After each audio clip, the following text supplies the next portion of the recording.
This is Casper de Nora, and you're watching the Chat with Chaps live show.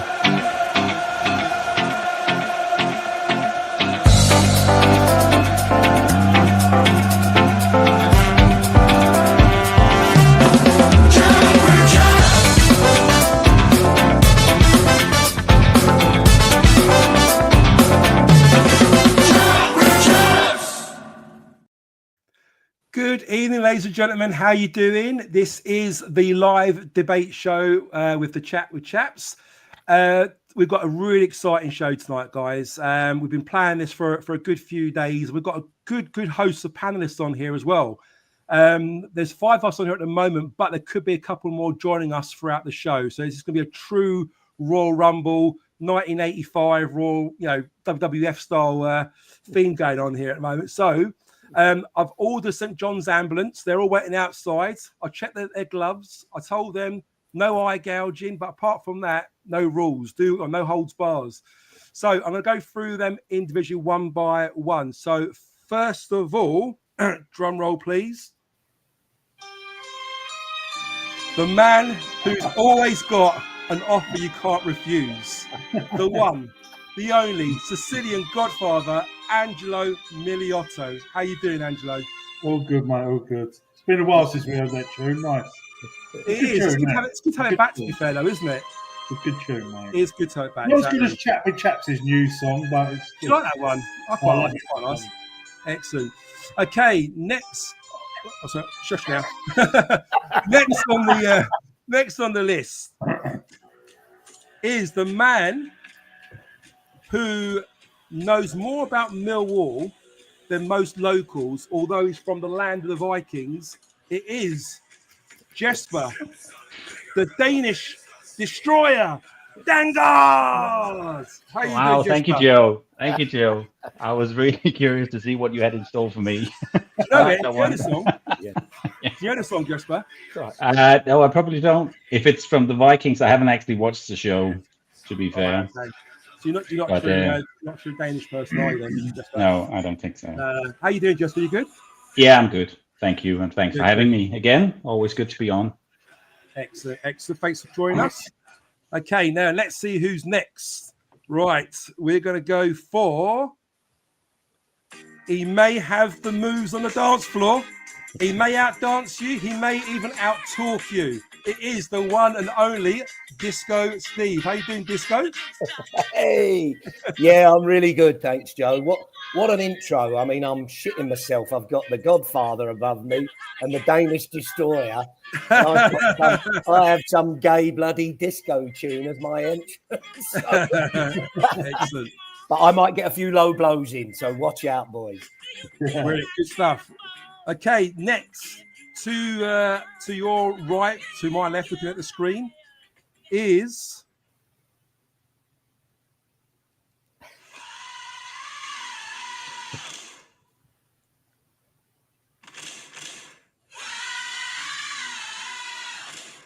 the man who could spin a headline faster than Idemo Marku. It is the Dan Breaking News Marsh. How you doing, Dan? I'm good, thanks, mate. How are you? A lot of groundwork gone in tonight. A lot of thoughts gone into this one, Dan. I can't lie to you, mate. Work suffered a bit on the back of it, but it's worth it. It's worth it. Nice one, mate. Looking forward to it. Excellent. Good to you join us. And Joe, in true Royal Rumble style, we've got our next person in here. How are we doing, chaps? This guy's got more banter than a South Bermondsey boozer on a match day. It's the cheeky chappy himself, the cheeky lion, Donovan. How you doing, Paul? Yeah, I'm good, mate. I'm good. I've got my uncle and aunt out the door, and then I'm ready. Out, did you? You told them I just kept doing that.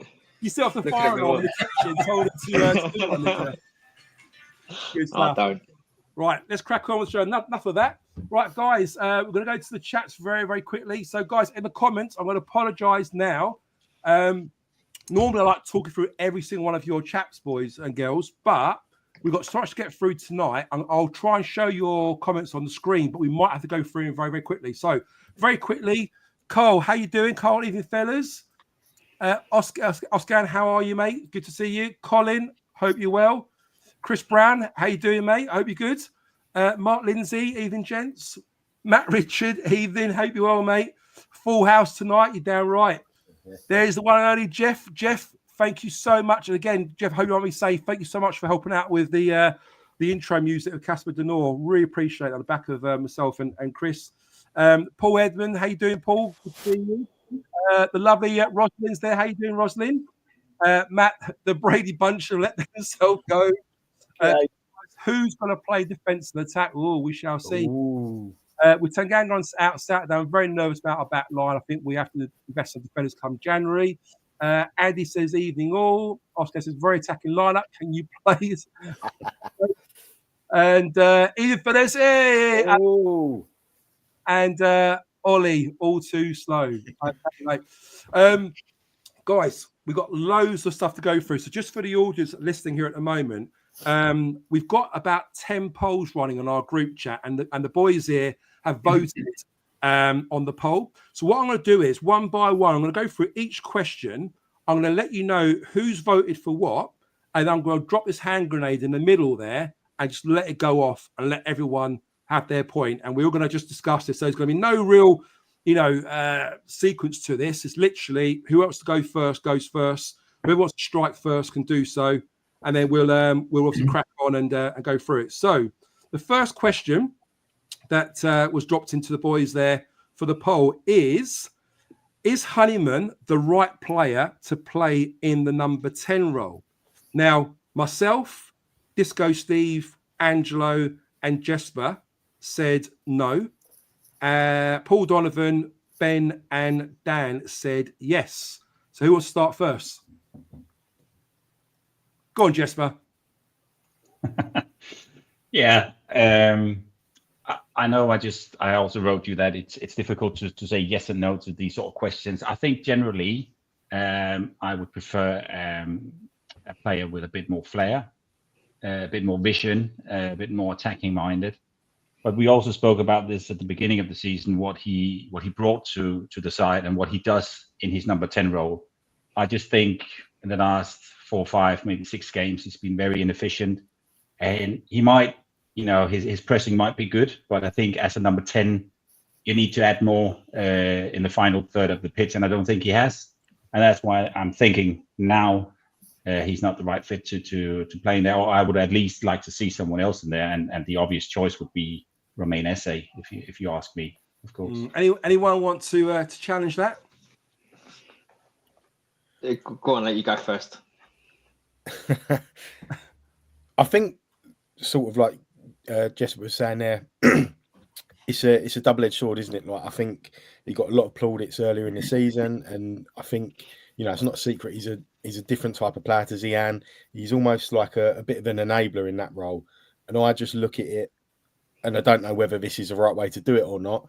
I look at not just what he's done this season, but the other option to play there would be Esse, and obviously he's been one of our top players this season, primarily playing on that right coming in. And I think when you watch us play, like on transitions and stuff as well, I wouldn't say he's sort of wedded to that position. Like, he sort of pops up everywhere anyway. And I think a big factor behind that, and again, I'm not sort of breaking new ground here or sort of revealing anything that people won't know, but a lot of that, the reason he can do that is because of the work rate of like Honeyman, what more, the forwards and stuff. So it's been a collective effort. I do get the other side of it as well, though. Like, as a 10, although there are those other good points, you're going to be judged on your goals, you're going to be judged on your assists. And I think he's been a bit unlucky. Like, think back to the QPR miss, he should have scored. It was a game as well. His first game of the season, wasn't it? Was it hit the post first game of the season? I'm pretty sure it was. Yeah. Watford game. Yeah. So if that goes in, and he scores against Watford, and he's got another 2 goals to his name, is this a different conversation? The biggest caveat at the minute is the last kind of, sort of like 3 or 4 games, he's not been as effective as he was in the matches previous. But I don't know. I think maybe it's a little bit harsh it would be a little bit harsh to sort of cast him aside without that. I think he's still got credit in the bank, is how I view it. But I do get the argument, and I think, you know, if we're still having this conversation in a couple of games' time, and, you know, maybe that credit has sort of gone, and it is a, you know, time to look at something else. But other than Essa, I mean, again, I'm just thinking off the top of my head, he's been so effective there, and he sort of winds up there anyway. You know, I don't know, you know, who else you'd maybe look to. You wouldn't really look to push any of the midfield players forward, would you? Anyone else want to jump on that? Yeah, I personally, answering that question, Dan, I don't see why Casper couldn't move more forward. I think he would be a suitable replacement. Not necessarily SA could do it, but I think Casper, and I think we could look at other options as well. But I think we've got to get a bit more flexible now, and we've got the players to be able to mix it up a bit. I think, look, Honeyman playing against the top 5-6 teams where they're going to have a lot of the ball and all that, he can play that 10 role, and he's proved he's done really well. Great comment, Dan. He's got credit in the bank, and he has, you know, he's worthy of his place. But going to Oxford away, you know, should we not be on the front foot a little bit more? And as you rightly say, he's been totally ineffective anyway. So he's a little bit out of form as well. I think Bomber's got to start looking out and seeing players that are losing form, freshen it up, and they'll come back again, you know. So that would be my view. Paul or Angelo, one of you two next. Yeah, what I'd like to say is it might be a non-discussion anyway, because for the next 2 months, I don't think we can play that system with the 10, because, you know, when with Coburn fit, you can play that system because Coburn holds the ball up really well. We have got nobody else that can hold that ball up to play that system with a number 10. So I really believe that for the next 2 months, we've got to go 4-4-2 anyway, in my opinion. Which is what Chris has said there as well. Yeah. So I don't know where that leaves Honeyman, but I agree with everybody. He has been very, very poor last 3, 4, 5 games. He really has. Paul, how about yourself? See, I think he's going to stay there. It's more trying to think through what I think is going to happen rather than what I want to happen. But seeing as we're going to have Coventry, it's Sheffield United, and then I think it's Middlesbrough. So I don't think we're going to see a lot of the ball. So I think it's going to be the same. As much as if you said in January, can we bring in a number 10, I'd be all over that. I'd love that. Someone that's going to be creative, attacking. But you say that, but you're a Honeyman in, aren't you? In that number 10 I'm a Honeyman in but not as in. Why though? It's not because I think that's what's going to happen. That's what I mean. It's not particularly what I would. Not because you want to happen. But to be fair, not that I want to happen, but because I think that's what's going to happen. And yeah, I just in my mind, that's how I think. I'm like, well, it's irrelevant because he's going to keep doing it, and I can understand it. Steve pointed it out. I think that was a good point. That's exactly what I wanted to say. Against Oxford, it's dumb. They just conceded 6 at home, and we scored 1, and then we shut up shop basically. But when we are playing teams that are bigger than us, we're not expected to have the ball. I can understand it. I agree. I can see why Harris puts him in that role, and because of the games coming up, I think he's just going to play. But yeah, it's not. If you give me an alternative, I'd bite your hand off. But at the minute, I don't feel. Would SA not be an alternative? See, SA is quality, and I think eventually that's where he's going to be. But the argument is, it's very. When SA picks up the ball, he picks it up in different parts of the pitch. He might mainly from the right, but he comes to the left, he goes through the middle, and he gets space because he's moving in, so there's no direct player. If you've got SA just parked in the centre and you've got their CDM 1, 2 of them, whatever it is, on him, it's a lot harder for him to do the tricks. And imagine you've got 2 of their players around you, all these little tricks he does, there's not as much room for it. But so what about Paul? If he was like take up different positions, playing in the 10, you've almost got a license to roam, haven't you? You might find him on the right, you might be on the left. Yeah, which is what Honeyman does. To your point earlier, you might see Honeyman on the right sometimes, or you might see him on the left. In that 10 role, you've got that kind of flexibility. I mean, I'd argue he does that anyway, though. Sorry to jump in. Maybe not the whole game, but I think he has a license to roam. Like he's sort of popped up everywhere. Good point. I don't know. Like I think when it was SA, Honeyman, Watmore behind whoever was up front in the opening, sort of when Watmore was in red hot form and he was in, I thought it was quite fluid anyway. So true. So then, which is weird. It's funny you say that, Dan, because I went to that player sponsor the other day. What day is it today? Tuesday. Yesterday, At the beginning, like Harris done a bit of a Q&A, and there's only about 5 or 6 of us stuck our hand up. And I thought, fuck it, I'm gonna put my hand up and ask a question. I went straight in. I couldn't contain myself because one of my things I really, really hate is why do you play Honeyman in the 10? I didn't say it in that way. I was being a bit more diplomatic. And to your point, Dan, he said exactly the same sort of thing. Like, I could argue that although SA plays on the right, you sometimes see him playing on the left, or you see him in the middle, and he takes up those positions in those areas. And Honeyman will go the other way as well, But what Harris was saying to me was that it's a really difficult position playing in that 10. You've got to be really experienced player to play there. And I said to him, I said, well, I'll be funny, Neil. I said, but I think it's just as hard playing as a winger, because you've got to track back with your fullback. You've got to you got to know when to go forward, when to move back, when to come in. And he's sort of like, I didn't want to kind of put him in a corner, but you can see I was trying to justify my reason. But he answered it very, very well. And I think what he said was what you said pretty much, that you'll find that they'll pick up those pockets of space anyway, won't they, You're asking a leopard to change his spots. I think that's the well, who's that? As in Harris. You're literally saying to him everything you believe in your career as a manager has been based on, which is hard work. Yeah. Paul, can I ask Paul a question? Yeah. So, Paul, you sound quite adamant that we're going to continue with the number 10 and the one striker up top. Is that what you think? Yeah, but as soon as you started talking about it, I couldn't agree more. So it's not because I feel like, because even Tom Bradshaw, when he come on second half, he couldn't hold the ball up, and he weren't a threat in behind, and we weren't holding the ball up. So we was the ball was just constantly coming back. So I couldn't agree with you more with that. But the thing is, right, if Harris on Saturday plays Bradshaw on his own with Honeyman behind him, he's going to get so much shit, mate. This is why I know we're going to cover this later. This is why the fans were booing at the end, because Bradshaw can't do that job on his own. He can't do it, mate.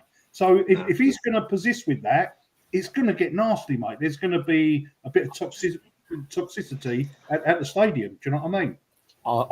I'm with Paul though, Angelo. I think he will. I think he will. And I've just sat here and looked at the first 3 matches of the season. Who was 9 and 10 in the first 3 matches this year? So Watford, Bristol, Hull. Bradshaw and Honeyman. Spot on. Yeah, it was, wasn't it? Yeah. Because you said, Dan, whoever played up front, it was bloody Bradshaw started at 9. So he will definitely play them. I hope he proves me wrong, but I think he will. Yeah. And apart from me, I'm not sure we can go 4-4-2 with not having Coburn. You've got 3 strikers, haven't you? But it'd be interesting. That'd be maybe another big. Guys, cheers to that. So we've got a lot to get through. So let's get to the next point. So to listeners, the next question we asked the panelists is: should we offer Harris a new contract or let him leave at the end of the season?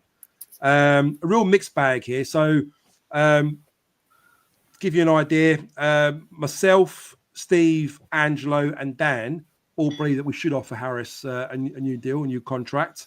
Paul, Ben, who's not with us at the moment, who will be joining us hopefully, and Jesper are under the belief that maybe we shouldn't offer him a new contract and maybe start a new chapter and bring somebody else in. So, first of all, Paul, why would you suggest we should let him go?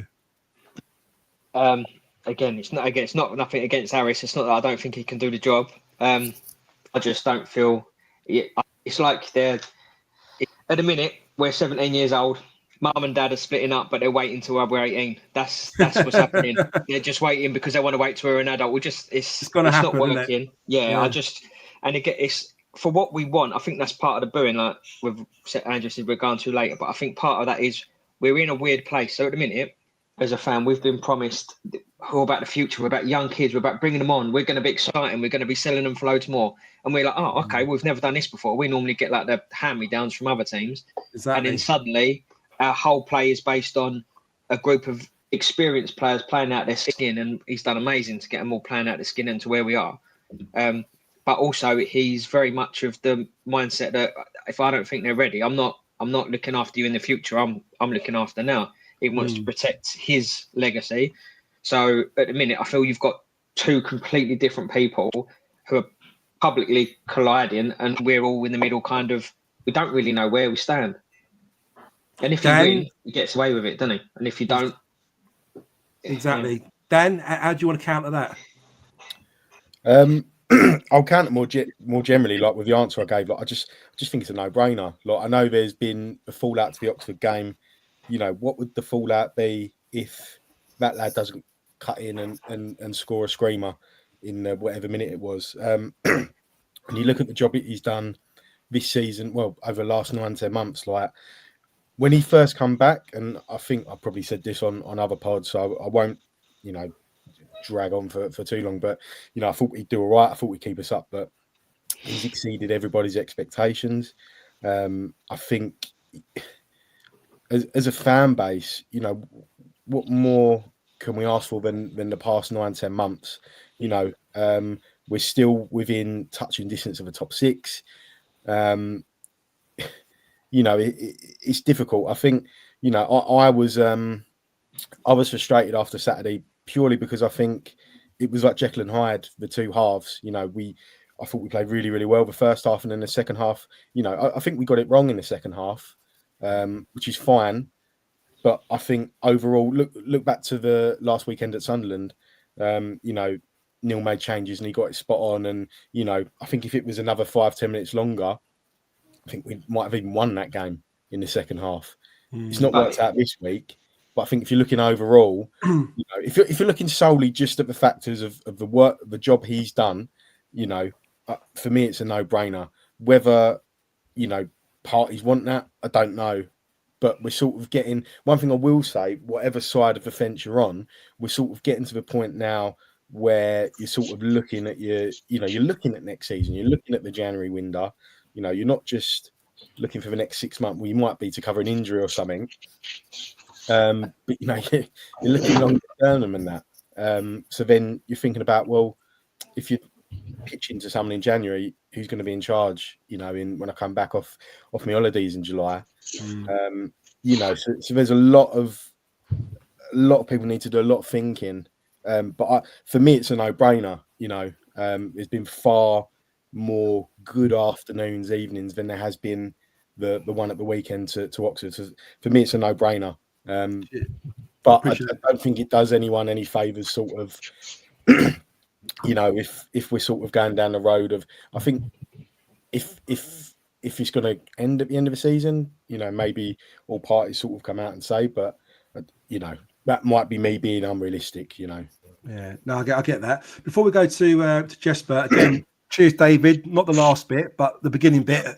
Reminding me to everyone to like and subscribe to this channel. So, guys, if you're in here at the moment, please give this a like. If you haven't subscribed, please subscribe. It all helps with the algorithms. As you guys know by now, everything we do, all the profits we make, all goes to Cancer Research UK. So please do that. Jesper, what do you say to Dan there? I mean, you're not in agreement with that, are you? Surely.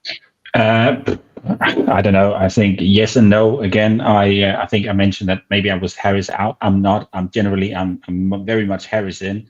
I think the job he's done for us has been none less than phenomenal. But as Paul said, we sort of come to a crossroad now. We got 6 months left on his contract, and where do we go from here? I think if you want to do a new deal, then do it now. Don't wait for another 2-3 months because it just keeps everyone's hanging.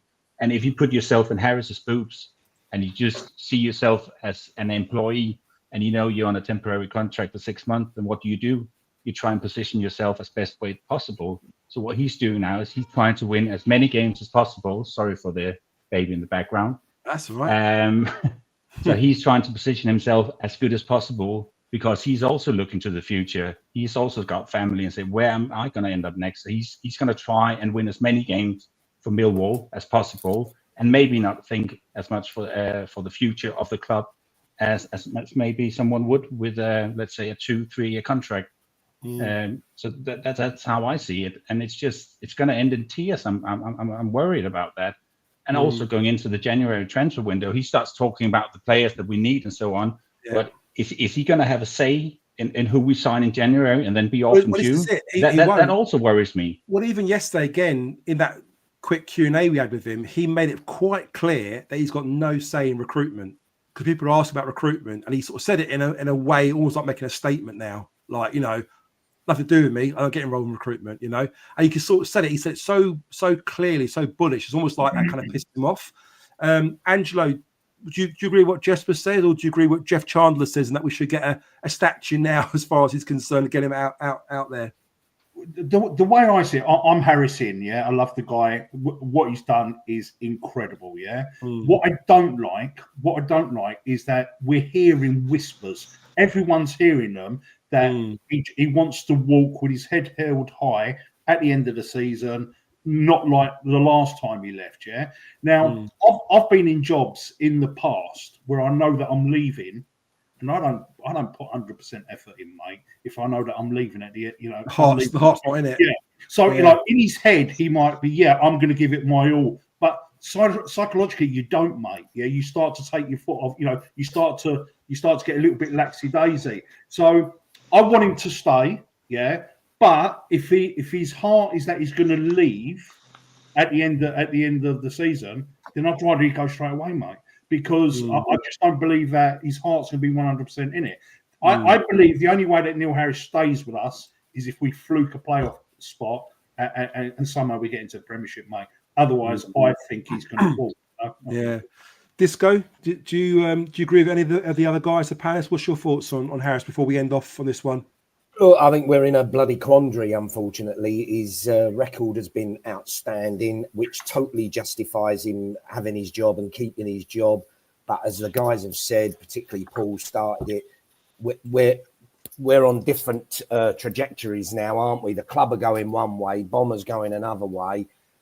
Angelo's saying there's lots of rumours and that, which he's right. But also the silence is deafening, isn't it? There's nothing being said officially. True. Fuck me, he's got 6 months on his contract? It's crazy. So clearly something's not right. And I think it's manifesting itself with fans a little bit with what happened Saturday, etc. So he is the right man for the job. I think Chris said in his review, let's be careful who you're going to get. Who you're going to get in to do any better, albeit it'll have to be a different strategy, won't it? It will have to be the Joe Edwardsy style, youngsters, developing a style of football, etc. Which, look, if it works, it'd be absolutely outstanding for us. But massive if, first and foremost. So nice one. A difficult one. Cheers for covering that one off, guys. The next question is, should Bradshaw be played ahead of Langstaff and Ivanovic in the striking positioning pecking order? Obviously, a lot of fans talk about it at the moment. Bradshaw's getting a lot of game time. I mean, it's quite surprising he started against Stoke, having been out for such a long time, again, ahead of Langstaff and Ivanovic. Paul, you were someone who feels that maybe he shouldn't be picked ahead of the others at the moment. Why do you say that for? I mean, it changes with the Coburn news. Being out for 2 months, that's a killer for us. Because, as they've said, he's obviously not staying fit, but it's how we play is perfect. He's kind of tall enough to hold the ball up and also fast enough to run in behind and stuff. All of these questions to me kind of all link together. It's all part of the whatever's going on at the club. So I spoke to start with, sorry, I'm going to waffle for a minute. So Saturday, when the Bradshaw comes on at half time, I'm thinking, what on earth are you doing? Why are we doing it? And I'm thinking that throughout the whole of the second half. And then I spoke to, what's his name? Mia Drag. So Mia's family friend, right? And he was messaging me. And I've asked if I could use something that he said. And he was like, yeah, of course. So basically what he's saying is, from my opinion, I was thinking Harris is holding them back and how are these players going to be feeling? So he's saying, to be honest, he's completely fine. He's working hard and he's waiting for his time. He understands, he's okay, and he's mentally strong. Thank you for asking. So from their side, they understand apparently that he's not ready. So he understands that he needs time and it's going to take time. Should be on toilet cleaning. It's too slow at it. So I'll go through this while you're talking, Paul, because I've got so many to go through. No, that's fine, mate. Ignore the comments. But yeah, so basically he's saying they understand. So if they're saying they understand why Bradshaw's coming on ahead of him, then I have to just trust that maybe he's not ready.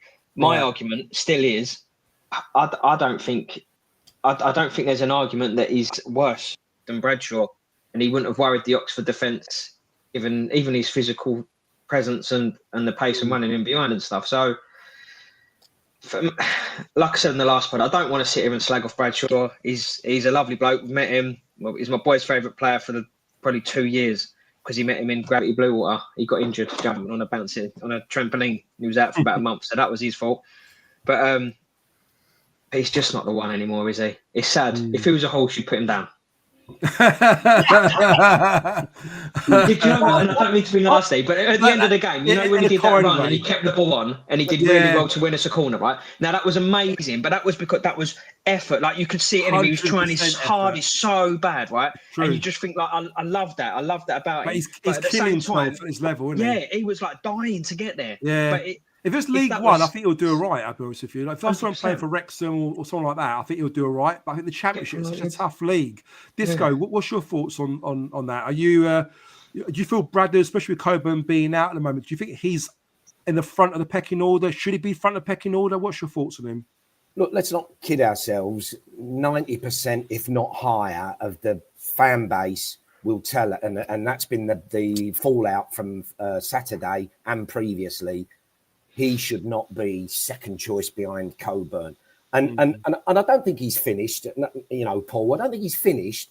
He's just the fourth best out of the four that we've got. And look, for me, what I've seen of Langstaff, and there's a lot of debate, is he really good enough to step up and that? Sorry, I've seen with my own eyes, he's looked good enough to play the role that Bradshaw can play and a better quality than Bradshaw is right now. Same age, same time in their careers. It might have been more level, but Bradshaw's gone past his best now. So Langstaff's, you know, the new kid on the bench. Ivanovic, as you say, we don't know yet.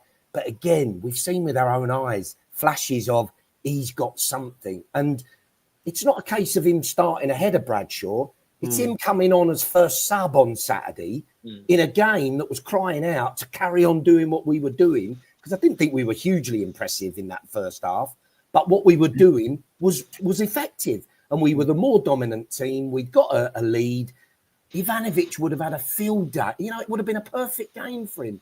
So for Bomber to not put him on, Paul's already said it. And I think there's a guy on here, apologies if I'm getting the pronunciation, play or something, he said it's almost as if Bomber didn't choose Ivanovic and Langstaff. So he is choosing to leave them on the bench as almost a bit of a protest or a gesture, whatever you want to call it. And he's saying, I'm going to go with tried and tested what I know and love. I know a lot of people say mates. I don't buy that. I think it's people I know and trust. But I have to question Bomber on that. How can you not see Langstaff and Ivanovic can give you at least what Bradshaw can, and actually a lot more? And why not give them a try? And if it doesn't work, then we can change it. So hugely frustrating. Angelo, do you agree with the statement? I don't see what Bradders offers that Macca doesn't. You're a Bradshaw in, weren't you? Or try to fight his corner a little bit. What's your thoughts on that? Right, this is where I stand, mate. Yeah, if we are playing with a 10 and one striker, absolutely no way in a million years do you play Bradshaw, in my opinion. He can't do that role, mate. He can't hold the ball up. He can't win the headers. He just can't do that job anymore, mate. And he's been trying to do it for 2 years, and he scored 5 goals in 2 years. Yeah, so that just does not work. The only thing that I was saying is Harris thinks that Ivanovic is not ready yet, right?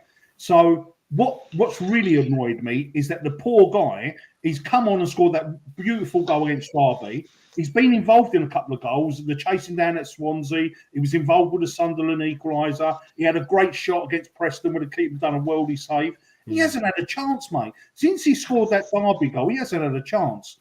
What I would like to see happen is we play with 2 strikers. We do go 4-4-2. And if he hasn't got the trust in Ivanovic at the moment, then start Bradshaw with Langstaff as the 2. But on 60 minutes, bring the Serb on, mate, yeah? Start giving the geezer some minutes. And until, we need to see, I'd love to see Langstaff and the Serb. Let's try it. Let's see what happens. But I would use Bradshaw purely in a 2, but on his own, no chance, mate. No chance. And that's my stance. Yeah. Cheers, Angelo. Dan, what's your thoughts on Bradshaw? I mean, obviously he's been a great servant to the club, hasn't he? He scored, more goals in his first sort of season or two. He started out a little bit in the last season or two. But do you see what Neil sees? Do you see why Neil believes that he should be the preference in starting above Ivanovic and Langstaff? I mean, if you're looking at sort of his record at championship level, although he's not been prolific, he has played, and I think he has played, although admittedly, he suffered with his injuries and stuff like that, but he has played, the year he got, was it 16, 17 goals? I'm pretty sure he played 18 goals, yeah. Yeah, he played that one forward and he had Fleming behind him. So he has played that role before. And I don't think, I mean, to me at the minute, obviously he's come straight back in. I don't think he's done 90 minutes since he's come back in. So whether he's fit enough to do 90 minutes or not, I don't know. Without sort of like looking at the thing, I think Langstaff has had good and bad moments. I think probably, he did all right when we needed him to step up, didn't he? But again, for him and for Ivanovic, especially Ivanovic, I think sometimes we forget. I don't know what the standard of the level he was playing at in Serbia. But it's a hell of a big ask to ask a lad at that age to come over to the UK, move over, adapt, and we're sort of like a throwback style-wise as well, sort of thing. So it's a big. So I get, if he maybe thinks he's not ready, sort of thing, and judging from what Paul said from the guy as well, they sort of accept that as well. I think at the minute, Dan, sorry mate, but he's all right. He's not a starter, but he's an international for Serbia. You can't give him 45 minutes at Oxford. What's going on? Come on, that we can't be so protective. Plus, we spent 2.5-3 million on him. Yeah. Again, is this Jesper? Is it politics, Jesper? I mean, like Harris clearly, as Dan says, perhaps doesn't see him as ready at the moment to start or play. To Disco's point, we spent a lot of money on him. He's international. When he has played, like Angelo said, he's performed. He's got a great goal against Derby. He hasn't looked out of sorts when he's played. What's going on there? What's your thoughts on Bradshaw, and why is Bradshaw getting ahead of him all the time? Yeah, that's a good question, and I can't answer that. Why he's getting ahead? But looking at the last 3 games, so Bradshaw starts the game against Stoke. I didn't even think he was fit, but he comes straight into the starting lineup. Miha gets 13 minutes in that game. Langstaff doesn't see a minute. The game after against Sunderland, we put Bradshaw on at halftime. Ivanovic gets 13 minutes, and we put Langstaff on in the 90s because we've thrown the kitchen sink, desperate for an equaliser. And the game changes, isn't it? Yeah, and then against Oxford, again, we put Bradshaw on at halftime. Ivanovic doesn't come on. And we go backwards. And we go backwards, and Langstaff comes on in the 90th minute again.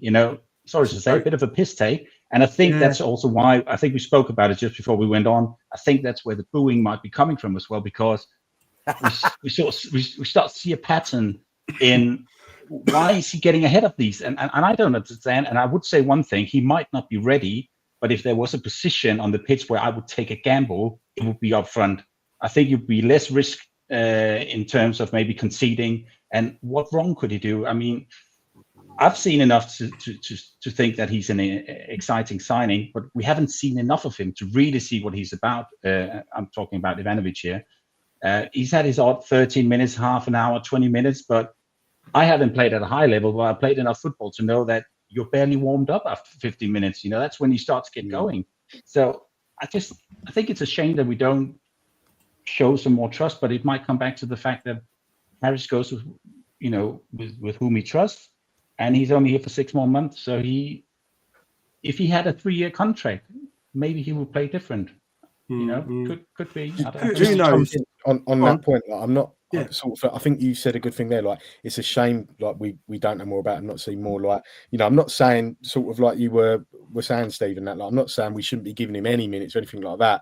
But I think in terms of Bradshaw, at the minute, in Neil and Bradshaw's defence, although admittedly when he come on against Sunderland, he wasn't playing sort of as the lone forward, but we changed it. We brought Bradshaw on the second half. He didn't score the goal, but we played better with him in the team with that change of shape.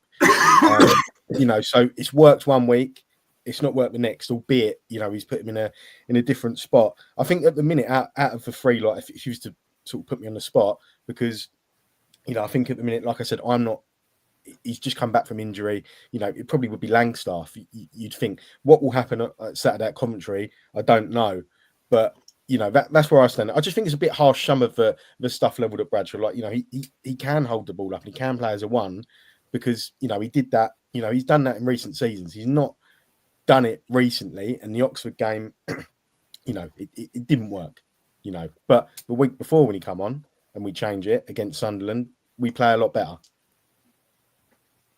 Yeah, it's a fair point. Look, the problem for him as well is we've got Coburn's come in and he does the role brilliantly. So it's made Bradders look even worse in a way. But look, there aren't many who would put him in first or second choices there, and I do think they're...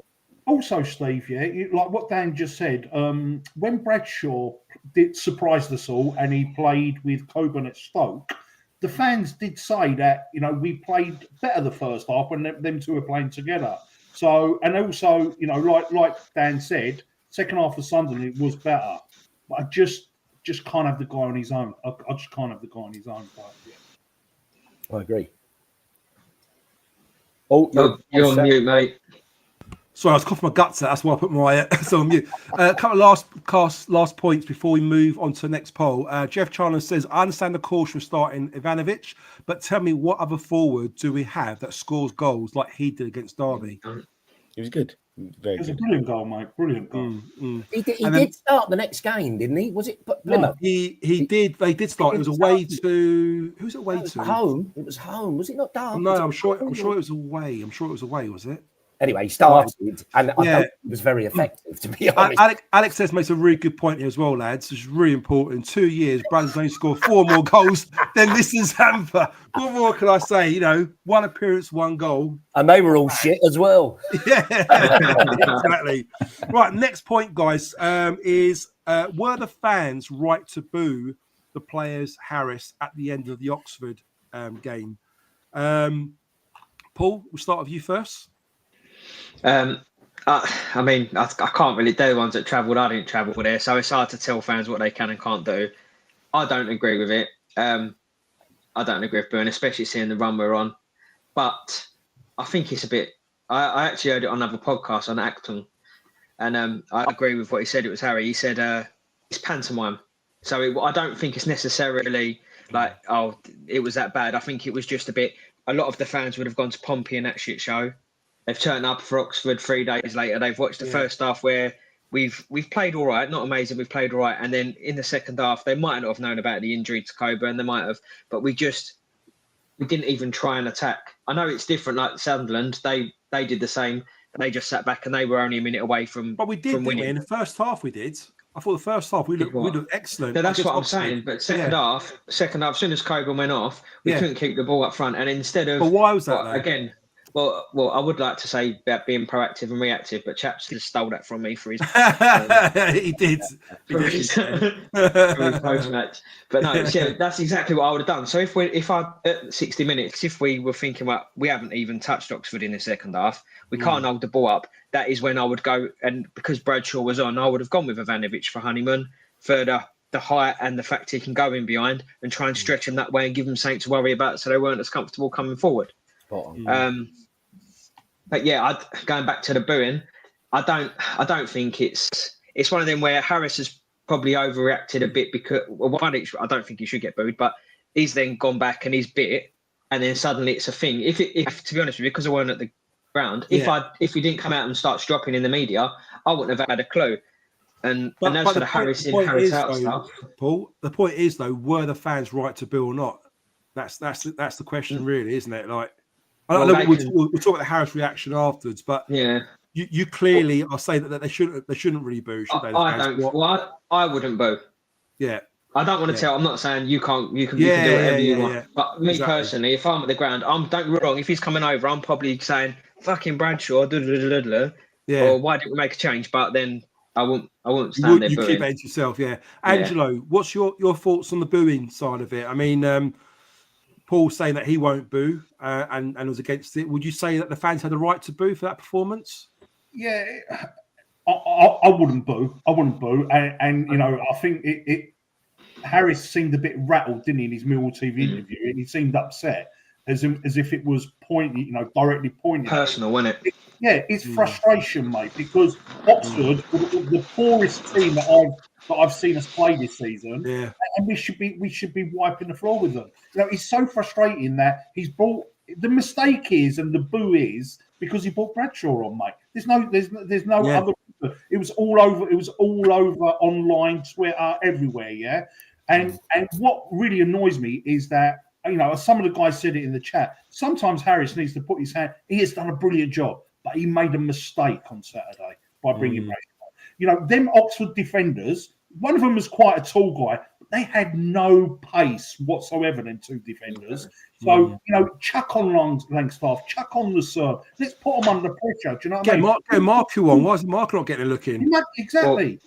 And literally, the boos were because he brought Bradshaw on, mate. You know, but yeah, I'm not a booer, but I understand why they did boo, and it's just frustration, isn't it? Dan, what do you think about the booing? You against it? You understand the fans' frustrations? Well, like Paul said, I don't think you can sort of answer that question because I would never tell anyone, you know, what they can and can't do. People do what they want. They pay their money, especially people who go away. You know, my job, I can't. You know, I'm not down there anywhere near as often as I'd like. You know, I think I personally wouldn't have booed. Like I said, I was frustrated after the game because of that sort of like Jekyll and Hyde sort of thing I said about earlier. One thing I would say is I sort of get elements of it from both sides. Like I get if you're frustrated, how else do you air your frustration, your opinion? Like I said, like I wouldn't have done it. But as well, from the flip side, if that's the case and you put yourself in Neil Harris's shoes and we're 9 unbeaten, we are where we are in the league, we've had the 10 months or whatever we've had, you know, I think I'd probably be a bit like, well, you know, I'd probably be a bit rattled or pissed off as well. Whoever said the word earlier, it's difficult.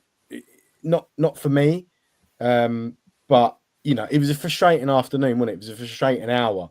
So then, you know, it's like what Johnny's saying there, Dan, as well. I think the end bit there, the fans were frustrated at 2 points drop, so can't blame them.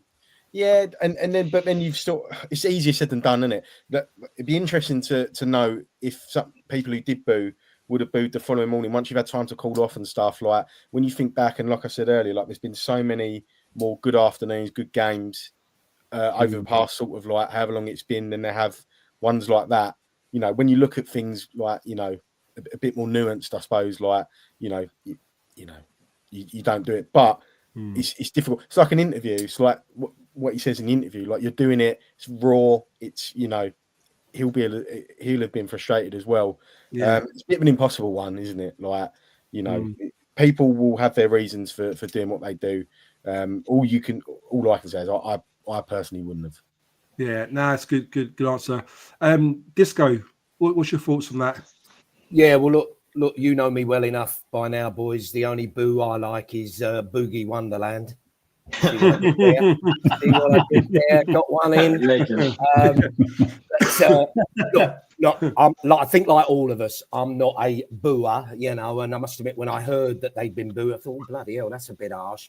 But then I've heard other people saying, and the comments there tonight, people who were there are saying, well, how else do we vent our frustration and let them know we're pissed off? And look, it wasn't booing into this is shit, you've got to be sacked and all that. It was, how have you made those changes? And look, it's all about Bradders, this, and that's a big part of it.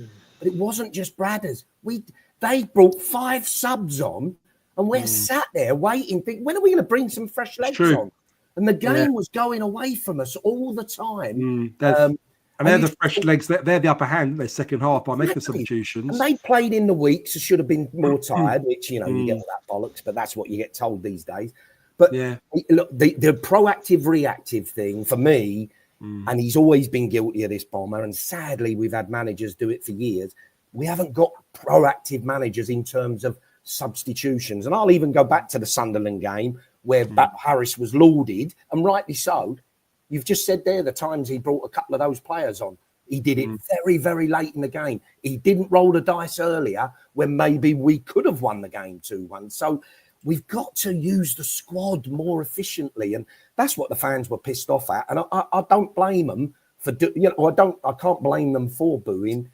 I can't blame Bomber either. He must be pissed off thinking, hang on a minute, I've got 9 undefeated here. I've got all these points, 1.7 a game, and you're booing me. What the fuck's going on? But wake up and smell the coffee, Bomber. People don't want to see that shit when we've got an abundance of talent. Strikers, we have never had in the last 6 seasons, if not longer, so much available talent, and we're just not using it. That's the frustration. Yeah. Jesper. Joe, can you just quickly say something? Yeah. Do you know what I think the frustration is as well, right? I genuinely believe that this season, right, there's 3 teams that we're not going to catch, right? There's Sheffield United, there's Burnley, and there's Leeds. And motoring in the background is Middlesbrough, yeah? But them top 3, it looks like they are going to finish in the top 3. The rest of the teams, from what I've seen, there's not much in it, mate, yeah? We have actually got a real fucking chance of creeping in to them the last 3 positions that are available. And I think the fans' expectations have risen. And we can sniff it. We was in a playoff place a couple of weeks ago, weren't we? We can smell it. And we're certainly in a strong position now than we've ever been before. I know in previous seasons under Rowett, we made those late charges and sort of sneaked in there or get close to it. But being in this strong position, it's like running a horse race, isn't it? Yeah, you got to time that sort of like run before you go and get to the top. Sometimes we leave it a little bit too late. We ain't got quite enough games to get us in the playoffs. Whereas now, I think we position ourselves in such a good position that we know we're only like a small amount of points away from that playoff place, aren't we? You know? Yeah. And I strongly believe that's where the frustration is coming, because we can smell it, mate. We can smell that we got a chance. Yeah. Of course, Neil Harris has done a fantastic job. Do you know what I mean? Yeah. And we just don't want to blow it. And with silly decisions like what he done on second half against Oxford, we're going to blow it, mate, because we basically flew 2 points away. We threw 2 points. That's the frustration there, isn't it? Exactly. Yeah. And that's the frustration from the fans. Jesper, Roston says she was there on Saturday. She didn't boo. To wrap this one off, are you a booer or are you not a booer? What's your thoughts on that? That depends on what I'm watching. But I think, no, personally, I wouldn't boo. But I see this from different angles as well. And I think it stems from also the last 3 games. He sort of makes the same subs. He keeps certain players off and he brings Bradders on. And I feel for Bradders. I really do, because as we've already mentioned, he's been a great servant for the club. And I just feel we should have moved him on in the summer if we could. I know hindsight is an easy thing, but he's just not hitting the levels as he was before. And when you then bring in 2 new strikers, we pay, as Steve said, 2-3 million, and we don't use them. I think that's where the frustration also comes from. It's not just about the result, but it's the fact we want to see these new players. We want to see this. We want to see them come in and try and make a difference. And then we put Bradders on. And I think also in the game against Oxford, when you got Honeyman on and you got Bradders on, you got two similar players up front, 2 small guys running around. You need some physicality as well. And where you could say when Bradders was in red hot form and had a good season, he had Cian behind him. Yeah. Mm. Mm. It was a physical lad, so they complemented each other very well. But these two, they just when he brought him on Saturday, I thought, well, I can't see where the goal is going to come from. Yeah.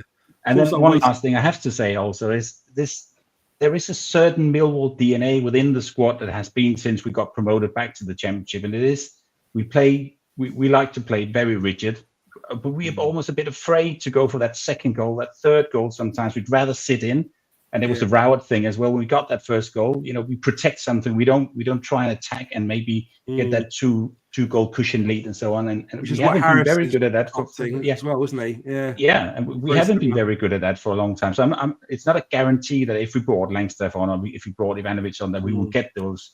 Because I think it's so ingrained in the team that when we get that goal, we protect it rather than attack it and go for the second and the third.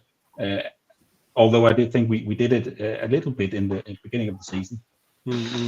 Guys, before we get to the next point, very, very quick, yes or no answer. I will start with Jesper. We'll go around to Angelo, then Disco, then Dan, then Paul.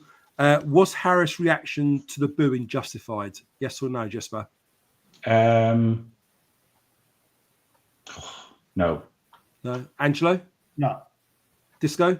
No. Dan? Said my piece a minute ago. I sort of get my frustrations. I get both sides. Yeah, I get that. Paul? Yeah, I'm a bit on the fence with Dan. Watch those It's, flippers when you're on your I'll move motorbike, you over. two. Yeah, the debate's working. See, Dan's turned you. Really, look. It's not that. I think it's not personal, but if you cast your mind back to when we played Luton away and he left, you can see how he's thinking. Like, you can fuck off like this before, and he walked away because he lost 1-0. I'm putting Dan. Oh my God. You're right. You're right, Paul. Spot on. Yeah. I won't boo you back, Chris. I think that it's probably taken out of context and it's overreaction. But given the past, I can understand it because he's probably thinking that and it was family of real Millwall. We all know that. So he's probably thinking that don't do this to me again. So I kind of get it. Point. Right, let's move to the next one, guys. Very I'm quickly. going to have to jump out there, guys. First All right, elimination. Dan, listen, appreciate you being on. Is This, mate. that because the haircut comment, or was you going anywhere? It's upsetting now.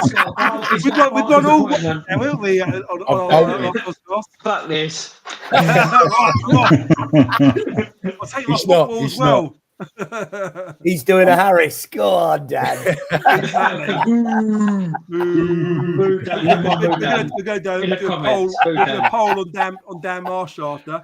Guys, in the comments, is Dan right to leave us? Yes or no? Put in the comments. Dan, I'm joking, man. I know you've got your family duties to take care of. Hope your little girl is getting well. She's a bit poorly, isn't she, at the moment? So send our best to her, mate. Hope she's okay, and then we'll chat soon, yeah? No, I appreciate best, it, mate. mate. Cheers, lads. I've enjoyed it. Take care, Dan. Thanks, mate. Thanks, mate. Yeah. Bye, mate. Take care. See you later. So, guys, next question on the poll is: should George Saville? Look at that comment. Someone's just come in. Is Bradshaw coming on? That'd be something, wouldn't it? That's God, priceless. next one in the comments, guys, is should George Saville start ahead of Billy Mitchell when Billy Mitchell's is fit to play first team football? Jesper, we're going to go to you first. What's your thoughts on that?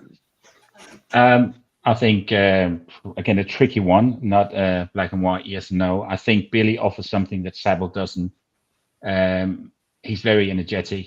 He's very athletic as well. He brings a lot of energy into that central midfield when he's playing.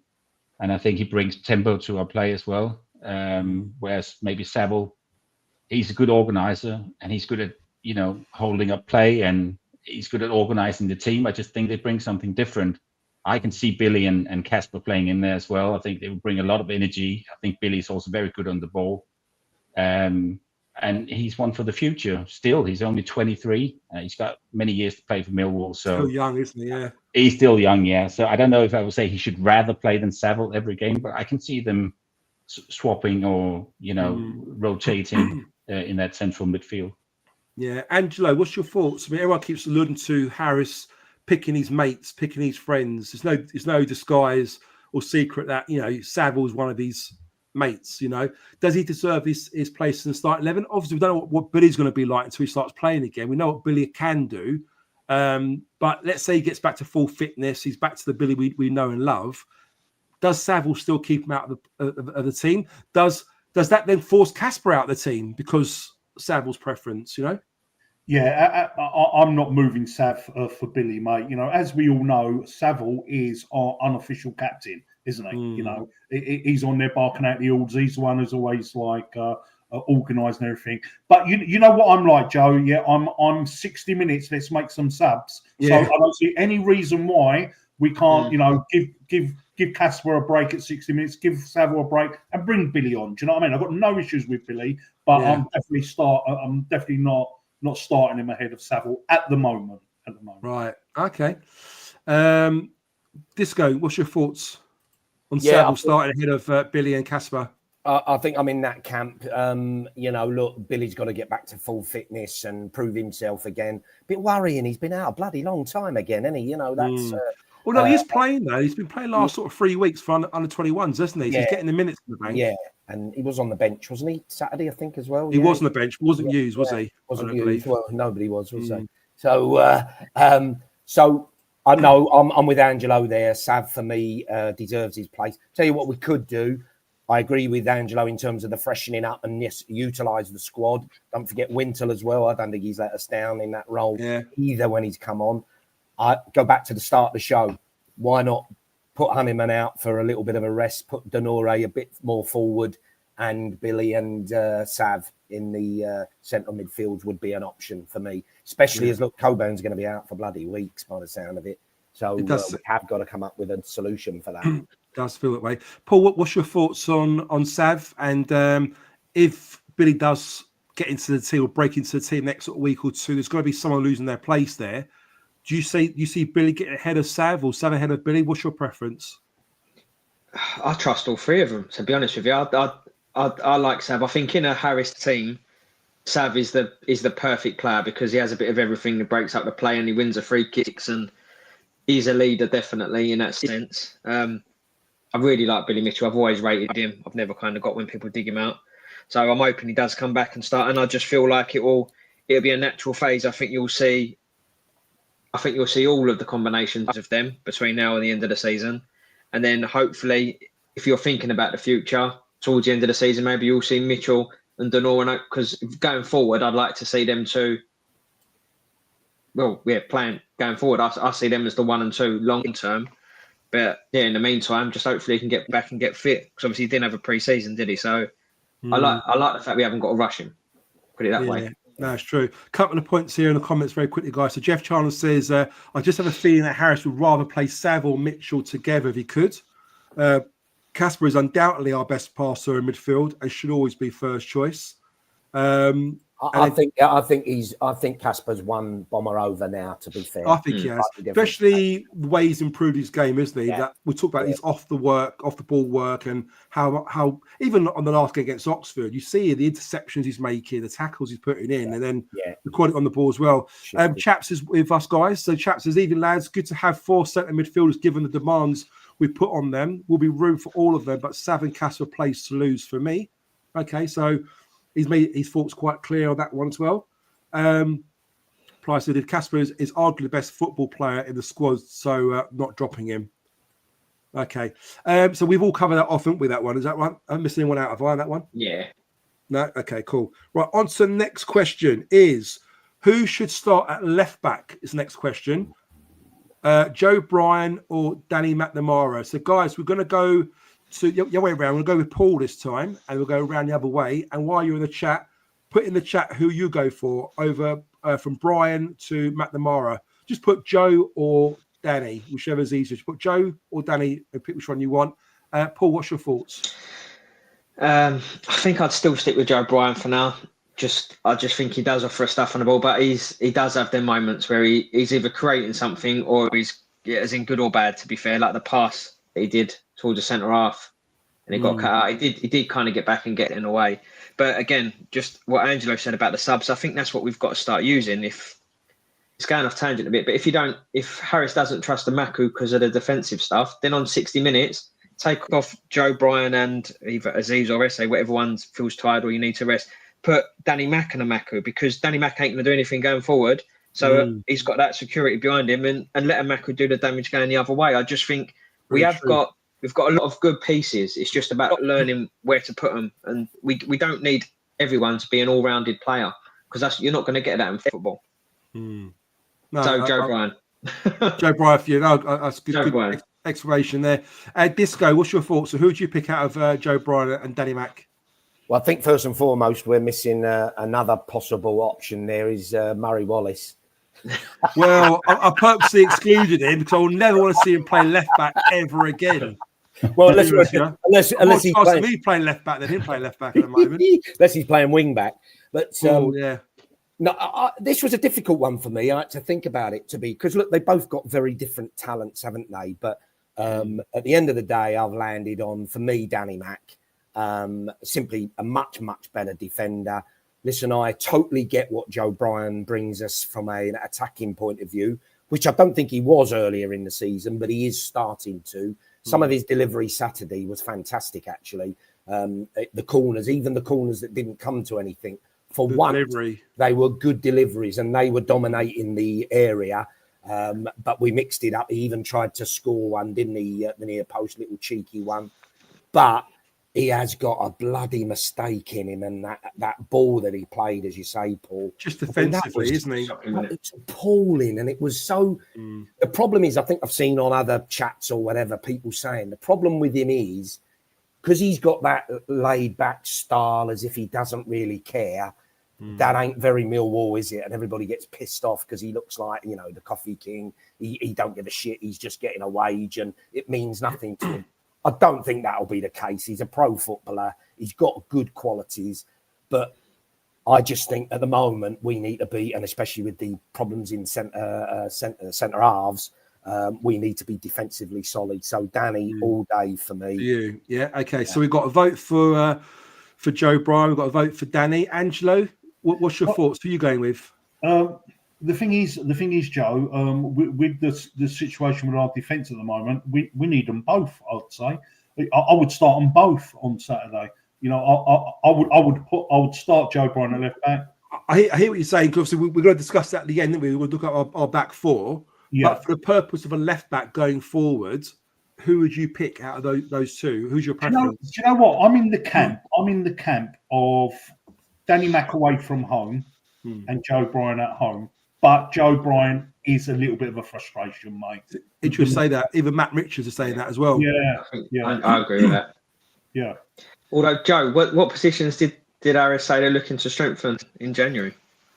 I think he said a left back, centre back, and a striker, didn't he? So isn't that Liverpool kid going to come back soon? Well, I was going to say that he's due to be back in December. They said so. He's pretty due back in time. Yeah, and we have got him alone to the end of the season. I'm making up a rumour that Joe Bryan's off to the MLS. So there you go. I tell you what, he'll be all over that, wouldn't he? Open up a new coffee shop out there and somewhere in bloody LA or whatever. Yeah, be the best defender. It'd be brilliant. Exactly. Double D. So Anjo, who are you going for out of those two? Sorry, mate. Joe Bryan or Danny? At home, I go Joe Bryan. Away, I go Danny Mack. Right. Okay. Jesper, what's your thoughts on the Joe Bryan versus Danny Mack situation? Who you go for? Who's your preference and why? This time there won't be much fight in the octagon. I'm going to sort of repeat what Angelo just said. I prefer Joe Bryan at home, Danny Mack away, simply because he offers more going forward, and I know he's guilty of making a few mistakes. But I just don't. Danny Mack just doesn't bring much going forward, and I think at home we need to be more on the front foot. And I simply prefer a left-footed left back, vice versa, the same on the right, a right back, right-footed right back. So, but I get why Danny's playing when we're playing away from home, when we're playing better teams, when we need to be defensively solid. So I get that, but Can I just say one quick thing as well, Joe? Yeah. Sorry, Jesper. And every game that Danny Mack has played this season, I don't recall any mistakes, mate. He's played bloody good. He's played bloody good every time he's played, to be fair. And to your point, Angela, how many times has Joe Bryan's been... Go on, mate.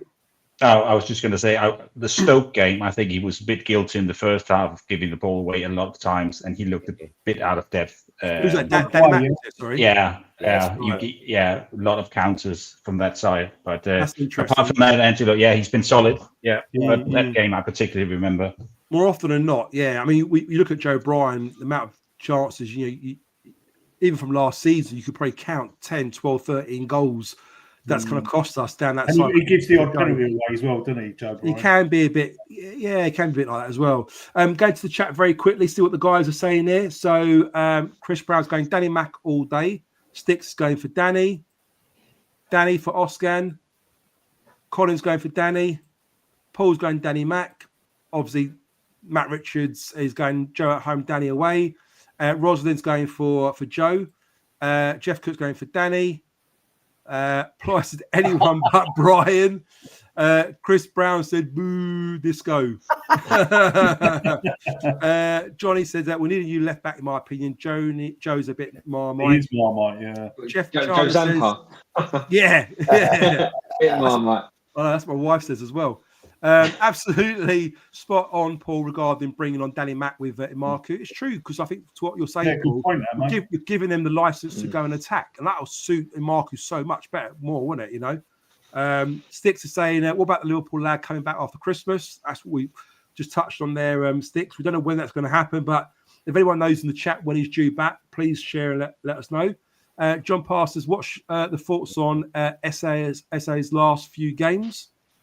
Certainly been off the ball a little bit, hasn't he? Last sort of couple of games. He's played every international break though, hasn't he, as well, Joe? If you think about it, he's never played game before, as well, and then he's played every game. He's playing 90 minutes, and then he's travelling with England and playing.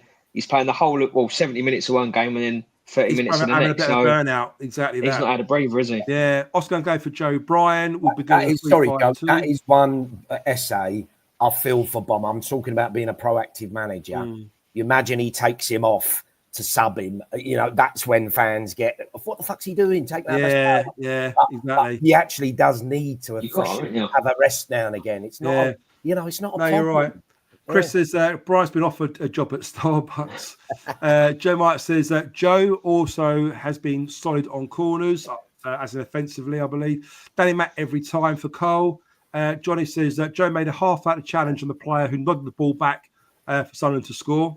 And Gary Miles is picking Joe.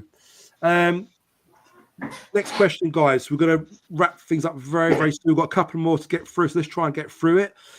Should we try and sign Josh Coburn in January, Jesper, when his loan expires? Obviously, given his repeated injury record at the moment. What's your thoughts on that?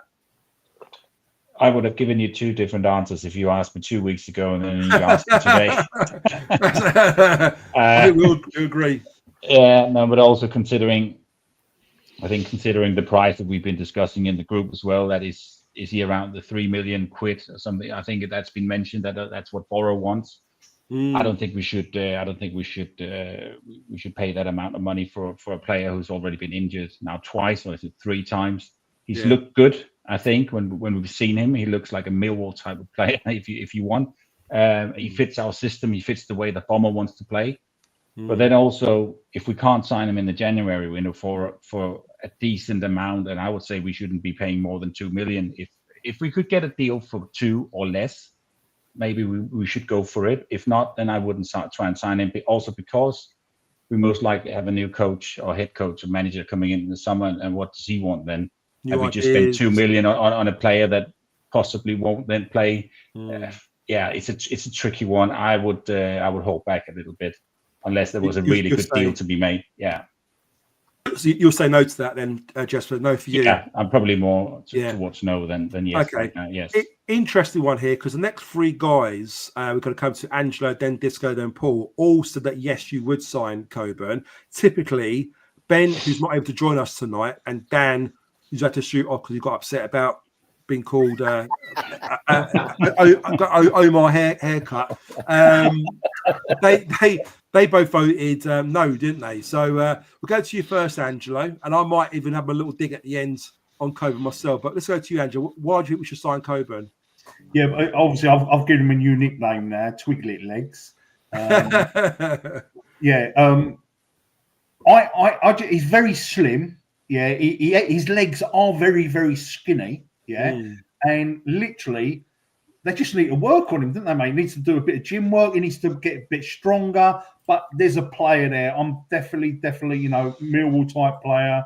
I can see, I don't know if all the guys remember Richard Sadlier. I can see the Richard Sadlier in this guy. I would take the gamble as long as it ain't a stupid. Can't be paying 4 million. Yeah. But I would take the gamble with the kid, for sure. Okay, mate. Disco, what's your thoughts on Coburn? Would you sign him or not sign him? Have you changed your mind? Joe, just a comment. Just remember what happened to Sadlier's career. So I know. That's right. Sign him. So. And he was what, about 24, 25? I think when his career come to an end, didn't it? If I remember rightly. I think he was linked with Manchester United once, wasn't he? If he'd have stayed fit, we'd have lost him anyway. I think Sunderland put a bid of 5 million or something. Yeah. He was fantastic. You know, he was just speed, header, tall, strong. Yeah. He had everything, didn't he? I mean, if you hear the interview that me and Chaps done with Ronnie, he speaks about Sadler and he says like what a player he was. You know. So Disco, what's your answer, Disco? Sorry, on the Coburn. Would you sign him in January? What's your thoughts on that? I was saying a few weeks ago, a very fit Coburn and consistent Coburn, and I'll tempt a little bit of fate here, but I'd go as far. I said it the other week, didn't I? I'd say up to 5 million, and you're like, fucking hell, are you for sure? If we're paying 3 million for Ivanovic, you know, for me, guaranteed fit and playing the way he can, I think he's that good. But his injuries now is a real worry. And there's something about the way he plays and the way he uses his body, etc., that clearly he's getting injured. He has some battles, doesn't he? Jesus Christ, he had a battle with Sunderland. He was having a real old battle on. I didn't think he was great, actually. Leeds as well. When he come against Leeds, I thought he was. Yeah. So he puts himself about, but I wonder whether his body shape and all that, he gets that quite right. Yeah. So, long-winded answer. For the right deal, I agree with Angelo, and I don't know, play for games, or was it pay for games and all that shit. Yeah. If we do some kind of deal that protects us all day long, he is fantastic. But the injuries has to be a worry. And are we saying 8 weeks, 10 weeks again? 8 weeks, I think they're saying, aren't they? Yeah. Fuck me, you know, he's just come back from one, isn't he? And he has had that at Borough. So it's a real worry. The thing is, we won't see him now in a Millwall shirt, you know, unless we sign him or extend the loan for next season, for the rest of the season, because he goes back in January. No, he isn't. He's on loan to the end of the season. Is he? I thought it was still. They have an option. No, they've got an option to recall him. But I mean, that's right. They're going to do that. Yeah, why would they want to record him now? Really, you know. Yeah, that's a good shout, actually. Paul, what's your thoughts on that then? On Coburn? I kind of misread your question because it did say, I just reread it. So it said about January, but then at the end of his loan. So I was thinking at the end of the season. So right. Would I sign him at the end of the season? Yes. Again, it's all if the right price. Millwall aren't going to overpay for him, I don't think. No. If it's for the right price, we'd sign him. I think he suits us and we suit him. We've just got to work out whether he can. And I do give us a bit of credit because what I was gutted when we missed out on Ballard, the medical staff basically said he's got a lot of underlying problems behind the scenes, and he has missed a lot of game time for Sunderland. So it wasn't a cheap deal to get him alone in the first place. So we've got a year. Let's see how many games he plays, how many goals he scores. Yeah. You see what he's like in the gym and everything. Find out about his. But if we think, right, do you know what? He just needs a bit of time to thicken up or whatever. Yeah. And 100% get the deal over the line. If we can even do that, it depends on Middlesbrough, doesn't it? But if I had the choice, if you went for 3 million, whatever the price Millwall thinks reasonable, would you rather have Coburn or try and find someone? I'd be quite happy to settle on Coburn at a minute. Do you not think that maybe we've got a ready-made replacement in Ivanovic, and therefore we don't necessarily need Coburn? Do we need the aggro, the stress of him being fit, unfit, injured, not injured? You know, when you've got a young up-and-coming Ivanovic who could probably do that role and do it effectively well, and he's one of our players as well. I mean, spend that money elsewhere. You know, what's your thoughts on that? Well, I'm going to sound like Angelo here, but I just envisage it. Close my eyes. I envisage 4-4-2. And you got them two up front. They both got a bit of pace. They're both like units. Yeah. That's true. Yeah. So I can see a world where they both play. Yeah, I think hear what you're saying there, Paul. I think it makes sense because if he was going back in January, then of course doesn't give us an option there. But at least we've got the rest of the season to go. He'll be back in January, end of January, let's say. Am I on mute? Sorry. No. Oh, sorry. No. Monitor him. Sorry, I said to monitor him. Yeah, and we can monitor him, see how he gets on, and then make the decision come the end of the season. I mean, for me, I love Coburn, and I think you guys all touched on the right things there. He is exactly what we need. He's a Millwall type player. I think he suits our style so well. Will he suit the next manager coming in if Harris does leave in the summer? The manager comes with a new idea. Does Coburn fit into that mould? Who knows, But I think, personally, if I was to sign him right now, I probably wouldn't, purely because, he's been injured 3 times. I think the guys in the chat there said it as well. We'll get to it in a second, that even at Borough, Borough fans said exactly the same thing about him. He's always been injured with them, and he hasn't even played that much for Borough. He's only come in as a substitute quite often, isn't he? So the fact he can't stay fit there, and he's probably can't do it with us. Yeah, could it be another? Sadly, hope God forbid it doesn't, but it could be a player that has injuries all the time. Or could it be another Tanganga? Just he was injury prone. Yeah. He's 25, Coburn's 21 or whatever he is. If you Yeah. imagine him, if you can sort him out in 3 years' time, then you're tripling, Can I quadrupling just your say money. on the player sponsorship I did yesterday with Chris, we sponsored Tanganga's shirt. I don't know if you can see it there. So SA's come down. SA's down there somewhere. Got Tanganga up there now. And I must say, what a lovely, lovely guy Tanganga was. Yeah, very, very humble. He comes across as shy, but he's not. He's kind of confident in himself, but not brash, not a show off. Very, very easygoing, very sort of composed in how he speaks, how he talks. Very confident in his ability. And one thing he talked about was this injury going around about his knee and all the rest of it. He sort of played it down as a listen. He goes, I hate when the media go on about my knee all the time. He goes, it ain't that bad. Basically, all it is, he's got a bit of a problem with his cartilage in one of his knees, that sometimes it can flare up a little bit. And depending on how it goes, he's got to manage it. So, for example, you mentioned over the weekend playing against Oxford, it fell up a little bit. He's due to train on Monday, which was yesterday morning. And he has a word with the gaffer, with Chops, and say, look, Chopper, my knee's a bit, yeah, okay, don't worry. Well, like training today, go and do a bit of half hour on the bike, half hour in the gym. That's it. And then by the next day, it cures itself, he said. So all it needs, he's got to manage it. He's got to put blood through it. So Tanganga's knee is not that bad, and to that point. And I just think what a lovely, lovely, lovely guy. I'm so glad we've got him. I asked him sort of cheekily, will you see yourself in the future? Do you want to be back in the Premiership? He goes, oh, yeah, 100%. He said, but hopefully with Millwall. He said, I hope it does happen. But if it doesn't, then so be it. He mentioned he's got like a 3-year deal contract on there as well. He said, whatever happens, if he does go, Millwall will do well out of it. He said, basically, So Joe, let's enjoy while we can. Yes, mate. I asked you something about Tanganga, yeah? Yeah. Was it easy to get his dad's phone number, or did he? I did try it a little bit, but unfortunately, he didn't go it straight away. No, it didn't divulge it straight away. Unfortunately, You got to work on it, mate. Yeah, I did tell him though. I did score back my goal I scored at the Den. and I was about to get out of my pocket. I was like, "It's funny you mentioned that." As I got it out, Chris next to me pushes my hand down back in my pocket again. I'm like, what are you doing? And he's like, no, Joe, not now. Not now. Yeah. So I said to Chris, was it too early? Was it too early? Should I give it half an hour, then get it out? Guys, just in the comments very quickly. So John Pass says we can't afford Coburn. Paul's saying yes, definitely sign. Alex is saying he's the perfect player for us, but he's proved to be too injury prone. It's a no for Matt Richards. Tony's going for Coburn, is known for his injury. John saying Boris set him out for development. They weren't selling for under 3 or 4 million on his opinion. Ply's going no to injury, too injury prone.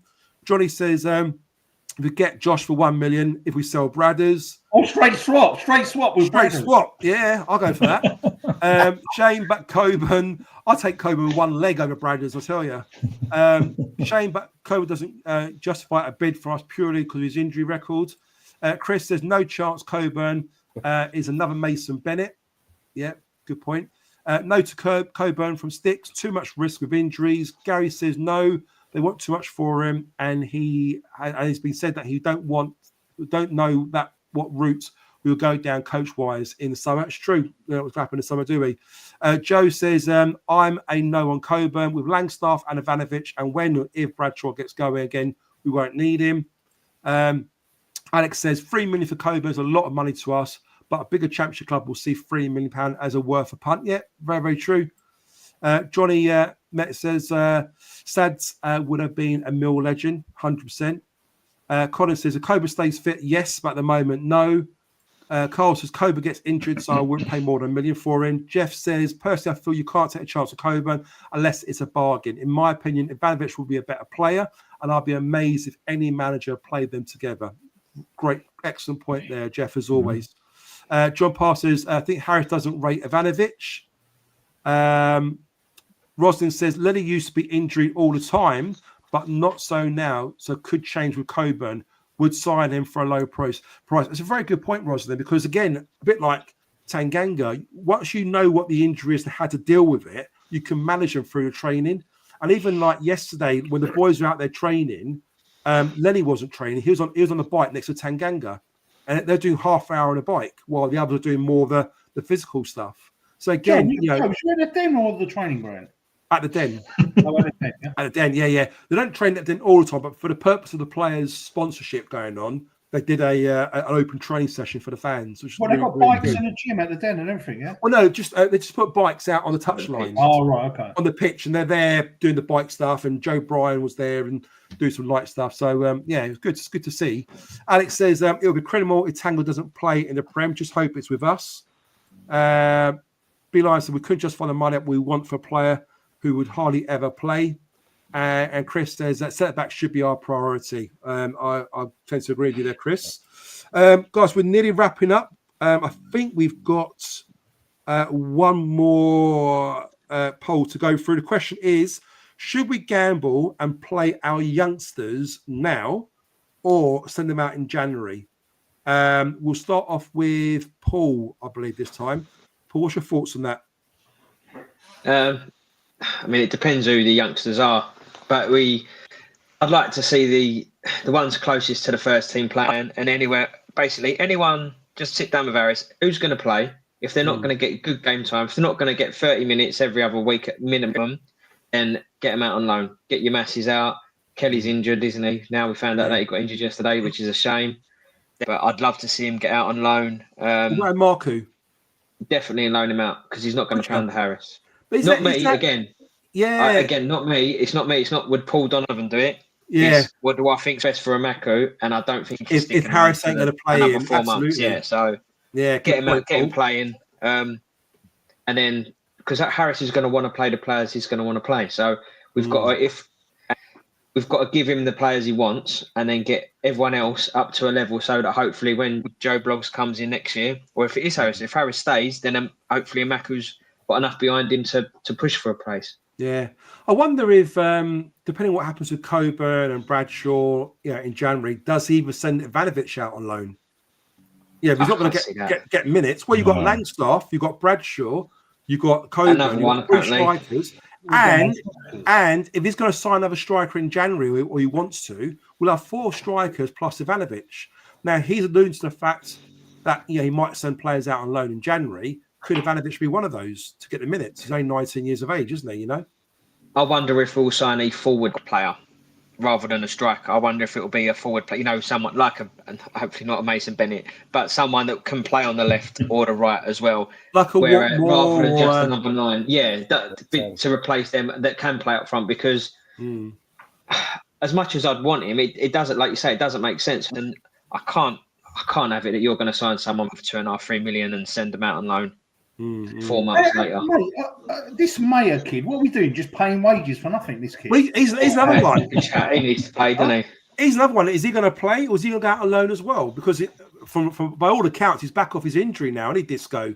Like, he's back from injury. He's playing for the under-21s. He's not featuring in the first team. Not even getting anywhere near the bench at the moment. So where's he going to go? What's your thoughts on the youngsters? Disco? He's one I would be excited to see more of. I think he's got something, Mayer, and don't forget he's played about 100 games in League Two. That's a lot of football and a lot of grown-up football, if you like. Learning at the rough end. To say they're not ready. Fuck that. He's played against big, airy-arse defenders and showing them a clean pair of heels. He's played against me and Angelo. Yeah, absolutely. So I think Paul nailed it there. Look, we've got to have a really serious look and say who is genuinely squad players. And they don't necessarily have to start, but they need 20, 30, 40 minutes every week. Are they genuinely part of the squad? It's no point in coming on for the last 5 minutes, is it? No, exactly. No. Fucking crazy. And funny, you said there about Ivanovic going on loan, and I was like, fucking, are you joking? And then you think, well, think about how much football he's getting. He's getting nothing at the minute. Exactly. Look, he won't. I can't see it happening, but I hope not. Problem. He's got nothing surprises me at the moment. Yeah. Angelo's point, you've got a squad of players, you've got to use them, but that does mean there'll be some casualties around there. Massey, etc. But I'd like Mayer probably, although I'd like to see him. I mean, Imaku, I still think there's a role for him in this team, but it doesn't look like Harris thinks the same. So if he's not going to get regular football, let him go out and play and get them ready for next year. Yeah, Angelo. I mean, those youngsters you mentioned. Okay, apart from maybe Massey and Kelly, who probably can't see him getting in the head of likes of Denor and Saville and Mitchell. But players like Imarku, Mayer, who looked quite lively when he did play for us a little bit last season, Ivanovic. I want to see these players playing.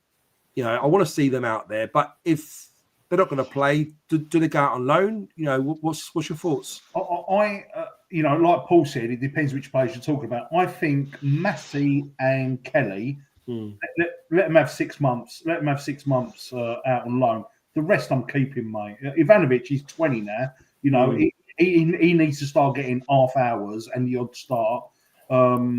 Mayer, starting to annoy me, the guy, really, because he's barely done anything. And Imaku, I'm an Imaku fan, mate.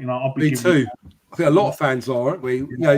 I truly get. I don't know about you guys. I truly get excited when I see him coming off the bench. Yeah. Like whether it's the last 10, 20 minutes, whatever. I think shit's going to happen there. He's going to do something for us. And he gets the ball, and the first he's doing is like head down, boom. He's going past one player, he's making things happen.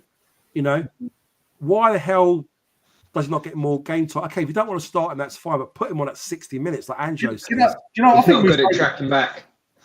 Well, you say that, but as a left winger, he does, but he'll make mistake, or he'll miss sometimes, or fuck up, or not track. But you're a winger, like I know. Yeah. It's difficult because I suppose it used to be the old days and they used to track back, but he's a winger. His whole in your mentality is I want to score goals, I want to create, I want to get past you, and I want to do this. If you spend at Millwall 3/4 of your time worried about who's going that way, it's so difficult to sort out when you're going forward. And when you do get forward, you've got no fucking energy. Exactly. You spend all your energy getting backwards to forward each day, which is amazing how Esse does it so well. You watch Esse, he does track back so much, and yet he's still running the 90th minute. He's such a fit do you know what? We touched on it last week, I think, right? But how exciting is it, right? In Mako, one side, Esse, and Aziz. How exciting is that, mate? Yeah, I know. Because Aziz has been fantastic. Last few times, that geezer has been...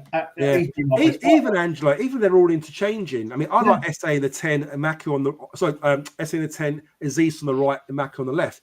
But even if they were to interchange during a game, if you're a defender and you've got these three lags, they've got a box of tricks that are fast, that are direct, it'd be a defender's nightmare, wouldn't they? These three.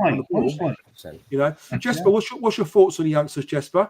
Unfortunately, I would say I'm sort of in the same camp as Paul. I would say you either loan Mayer or Imaku out. One of them is definitely not going to get a look in. No. And that will mean that, let's say we loan Mayer out, we will have Imaku more on one side, we'll have Esse and Aziz on the other, or you interchange things. You have 4 wingers, it should be adequate enough. And as Angelo said, we maybe move Kelly and Massey out as well if we can. If there's suitors out there who wants them, I think he should go out and get some minutes. What about Ivanovic, Jesper? No, I'd like to see him play. I want to see him play for us. Especially we're talking about Serbian international, and that's what I can't really get my head around. That why isn't he good enough to at least get a look in, or at least get 30 or 45 minutes? I think going back to that point, Jesper, that goal we scored against Derby, and I think this goes to it earlier. There's no other player in this team that can score that kind of goal. I can't remember last time. It must have been Chopper who rounded the keeper last time we scored a goal like that. I can't recall a similar goal where we actually a one-on-one where we actually go past the keeper. It always seems to shoot first time, either at the keeper or we, over the bar or whatever. Right. Mess it up. Yeah.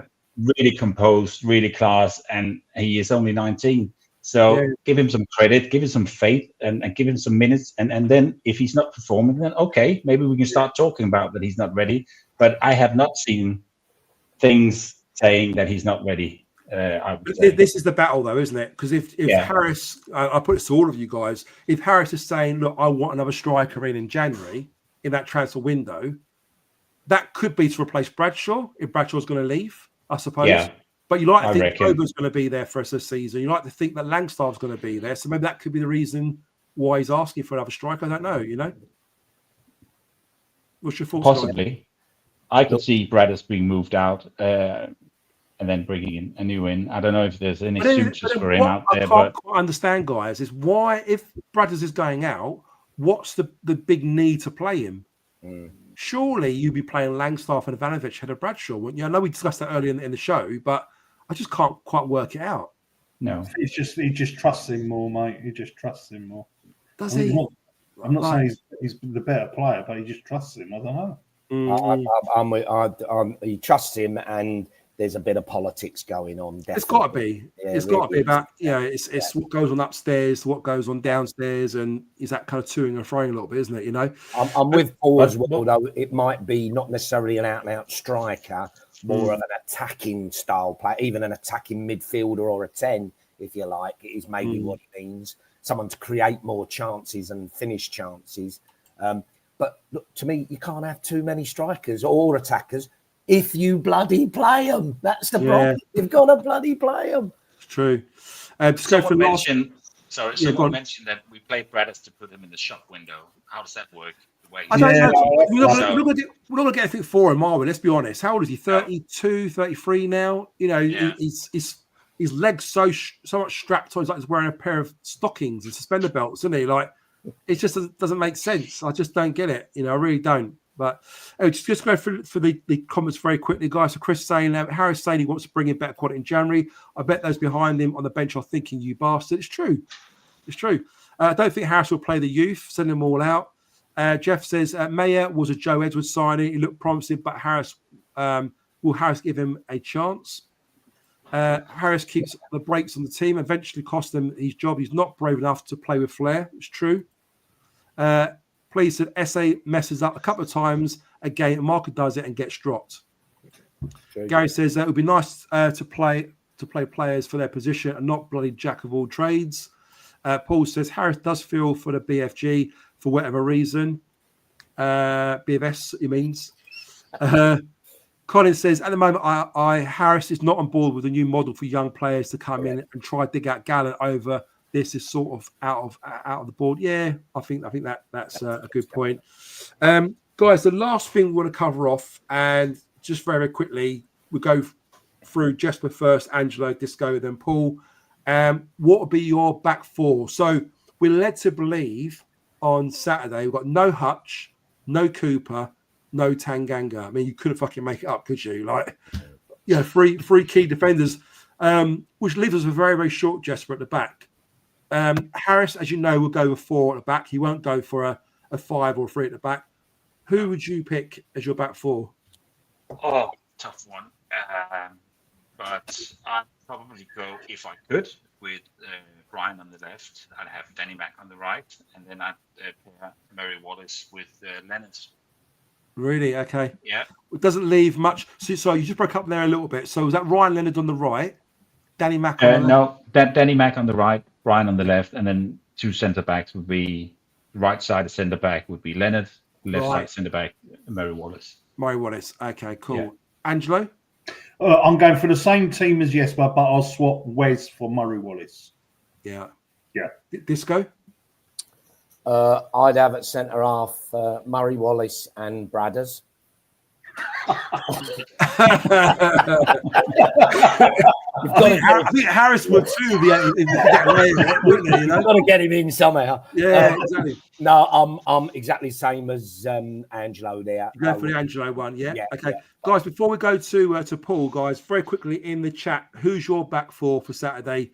Bear in mind we've got no Tanganga, no Cooper, no Hutch. So put it in the chat very quickly before we wrap up. Paul, what's your back 4 for Saturday? So mine would be the same as them. So I would have Danny Mack, Leonard, Harding, and Joe Bryan. But I feel like it'll be what Jesper said. I think it'll be Murray Wallace in for Harding. I think it'll be Jesper's. I think Jesper. Yeah. I tend to agree. What about you, mate? A bit like you guys. I think I'm going to go with what you, Angelo, Disco, and Paul, you're saying. I'm going to go with Danny Mack right back, Joe Bryan left back, Ryan Leonard, and Wes Harding in the centre. But to Jesper's point, I think Harris will pick Murray Wallace on that left side centre back, and poor Wes. This guy can't do anything, can he, to get in the team at the moment? He'll probably be on the bench. I would say as cover. Yeah. The only other thing I can think, Joe, is if we kind of go down, if he doesn't want to move Leonard because he's content there and he doesn't get injured and he feels safe there, then I would go Leonard at the right back, Danny Mack at left, and then just go with Harding and Wallace. Yeah. So and you're a bit leave more defensive, a bit more solid. You've got kind of, good shout. That's a good point. Did Danny Mack not play centre half one game? I see Chesco just laughed there at you. He was going to start. That's what I was thinking. I thought Angelo on the wheels of steel there, wasn't it? Like, do a bit of scratching. Some breakdance days. He played in a five at the back, didn't he, once? Yeah. Not five at Against the back. Leicester. Yeah, on the right side under Joe Edwards. I don't think it worked. He did all right himself, but yeah. Because Man United done it with that Luke Shaw, and he done all right, didn't he? Luke Shaw done it. Yeah, He did. He did. Yeah, probably. Yeah. It's tough, and he'll have to think. really You were tough. saying earlier, I think the other and go back to that's why Saturday was such a frustration because we could have had some points in the bank, and then you get a point Saturday. Not that I want a point, I want to win, but you you're in a good place. Fucking lose this game Saturday, we're on a bit of a downer, aren't we? But we have to understand on Saturday, we're going to have to score more than one goal, mate. Yeah. Well, one good thing is, I reckon we'll definitely get our chance and we'll score. We know what Joe Edwards is like. He's someone We're going to concede, didn't we? Well, he doesn't really think defensively. Lampard's all about attack. Joe Edwards is about possession football, play over a high defensive line. So there will be gaps behind. We'll all get our chance to score. It's whether or not we up front. Yeah, it's whether or not we can keep them out, though, Paul. That's the key to it, isn't it? If we can defend against them, then we'll score definitely and we'll win it. But with no Tanganga, no Cooper, no Hutch, fuck me, it's going to be a bit of a knife edge, isn't it? It will be. It will be. Very quickly, guys, we're going to go to the chat and then we're going to end this live. So Alex S is going for JB, Harding, Lenny, and Danny Mack. A bit similar to you guys there. Please, I did question why he got Hutch back at 34 years of age. We should have got another defender in the summer. Paul Edmonds, I agree with Angelo. Chris Brown says, play Brothers at the back. He's quicker and a better header than Wallace. Better closing plays down. And Harris gets to nurse his head on Saturday. Roslyn's going for agree. Brian, Harding, Lenny, and Danny. But bet you Harding won't even get on the bench. True. It's true. He has to be on the bench. Has to be. Well, we've got to have a defensive cover, haven't we? As well, exactly. I suppose you're going to get a youngster centre half. We probably have to have someone come up, from the youngsters. Jeff says it has to be Harding and Leonard as centre halves, but Harris will play Wallace. Jeez. Yeah. Carl's gone for Joe, Brian, Harding, Lenny, and Danny Mack. Ply's gone for Leonard go centre back, put Mack on the left, and bring Harding. So was that Harding goes right back? Because Harding can't play right back. True, good point. Alex says that Danny played in the back three. Yeah, he did. He did play in the back three. We won't score more than one goal with Brothers up front. Oh my God. I just think we've got such a shaky defence and Bradshaw up front as well. Oh God. Jeff says, absolutely loving this tonight, boys. The best meal channel out there. Cheers for a really enjoyable evening. Thank you, Jeff. Bless you, mate. And thank you, Jeff, again, once again, for all the work you do and the help you've done with our little intro music there with Casper Denor. And again, guys, before I forget, there's still quite a lot of you in the chat here at the moment and still watching us. If you haven't done it already, please like this show. It just helps with the algorithms. If you haven't subscribed, please subscribe as well after the show's finished. I keep saying it every week. I'm probably annoying myself saying it, but you know what I'm going to say, don't you? The more likes we get, the more content, the more views we get, the more money we can raise for charity. And as you can see in the bottom of the screen there, we've got Cancer Research UK is our charity. Everything we make for this channel goes to Cancer Research UK. We don't take a penny from this. Neither does Chaps. If anything, it's costing us because Chaps have to spend money on equipment and softwares and all that sort of stuff.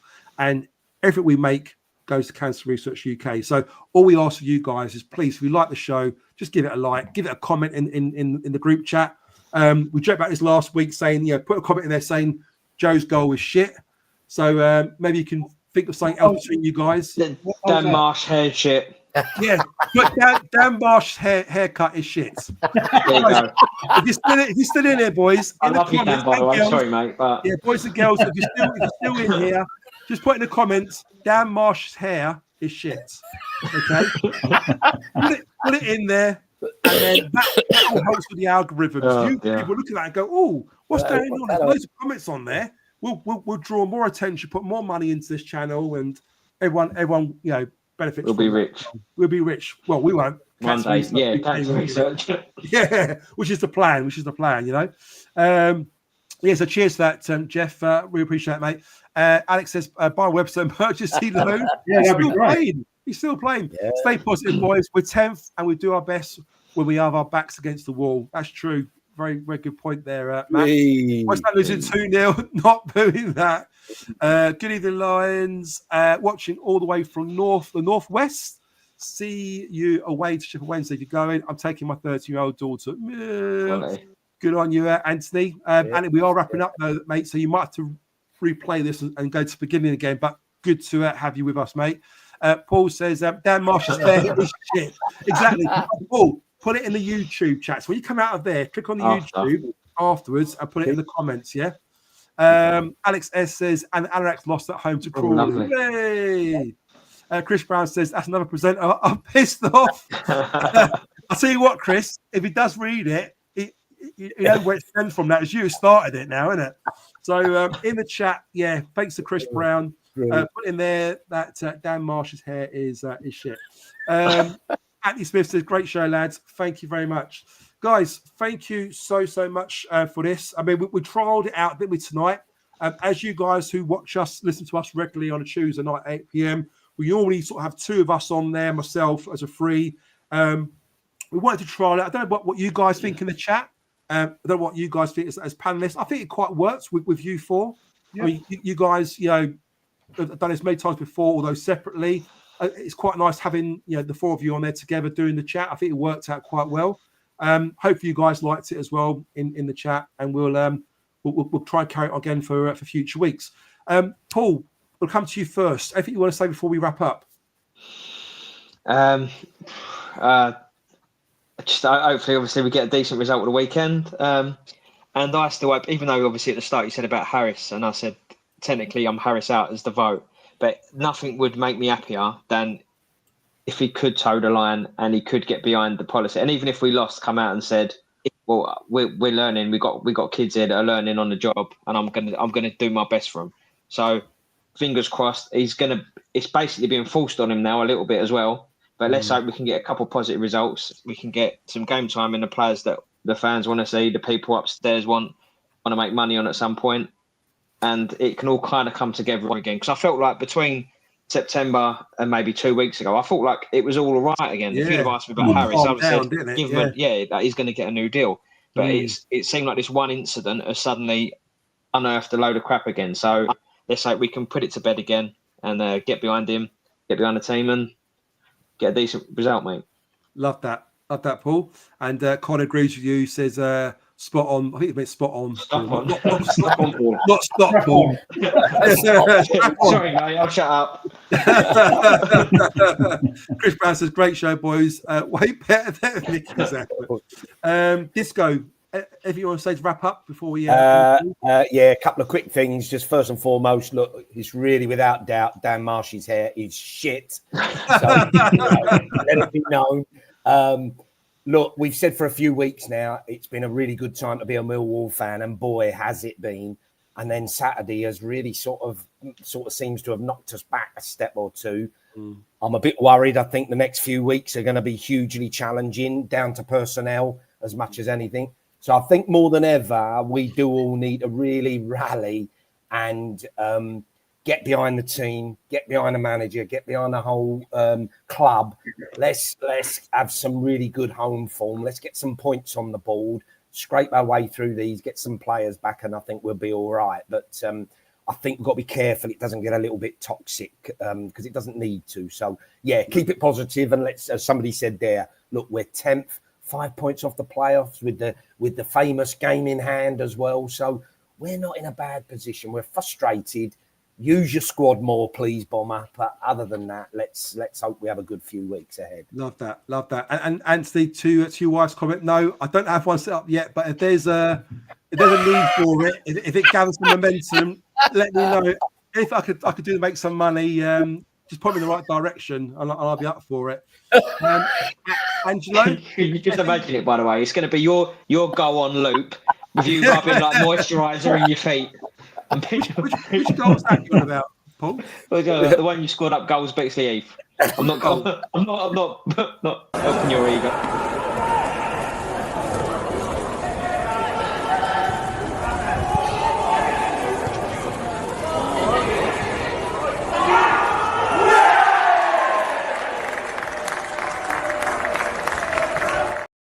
Get in there, my son. Okay.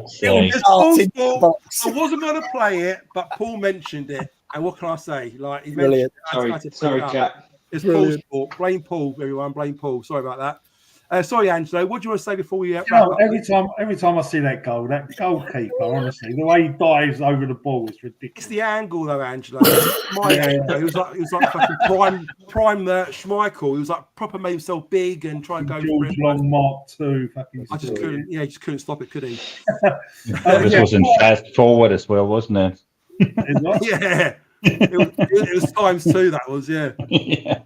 Go on, mate. Yeah, what I would like to say is obviously we have spoken about a lot of negative stuff tonight, but it's a positive season. It is a positive season. You know, we're in the highest position that we've been at this stage in the season for a long time. I love Neil Harris. I hope Neil Harris stays. And I just want if we can get this unity back, like what Paul said, everything was really nice and happy up to a couple of weeks ago. We just need to find that again. You know, just motor on together as one. Try and keep the booing to a minimum. And Harris, use your substitutions, mate, and give early. Minutes, mate. Get them on and use these other strikers. Give them a chance. Let's see what they can do. You know, but yeah, I'm telling you, there's 3 spots up for grabs in them playoffs, and I don't see any reason why we can't grab one, mate. Really love that, Angelo. Thanks, mate. Jesper, anything you want to say before we wrap up, mate? Anything you want to add to us? No, not really. I generally hope that Harris would sign a new contract for us, and that we could start sort of a new era. We've been in this division for 8 years now. On Saturday, we could potentially play a back line who's been here since Harris started his first reign. That is questionable. Wow. That is questionable, and that's why I'm saying that maybe it's time to sort of swap some of these players. They've done brilliantly. Everyone, Murray Wallace, Sean Hutchinson, Tom Bradshaw. But it's just sometimes you need to sort of shuffle the bag a bit. You need to bring someone in. You need to change personnel. And that's why I think we've got so much talent in the building whom I would love to see. And I know that they can be raw. They're young. They'll make mistakes. I just feel like a new era. We should be building a new era and not holding on to these players who've been here and done brilliantly, but maybe it's just a bit overdue now. Because I think one of my best Millwall memories was the team we had in 2002, 2001. Stephen Reed, Paul Ifield, David Livermore, Tim Cahill, Sadler, you name it. Great times. Really, and this is the sort of team that I really want to see again. So I just hope that we can sort of align everything within the club, that we're all on track and sort of get back to that positivity, because there's no reason why we can't have a really good season. Yeah.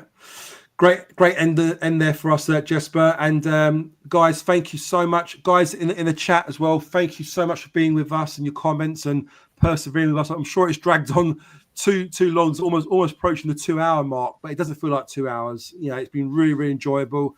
So thanks to you guys in the panel. Appreciate all your words of wisdom. And everyone else, have a great rest of the week. Enjoy your rest of your week. Work hard. Live it for the weekend. Hopefully we'll see you down there on Saturday for the Coventry game, and we'll get the 3 points and show Fat Frank who's boss. Come on, you Lions. Come on, you Lions.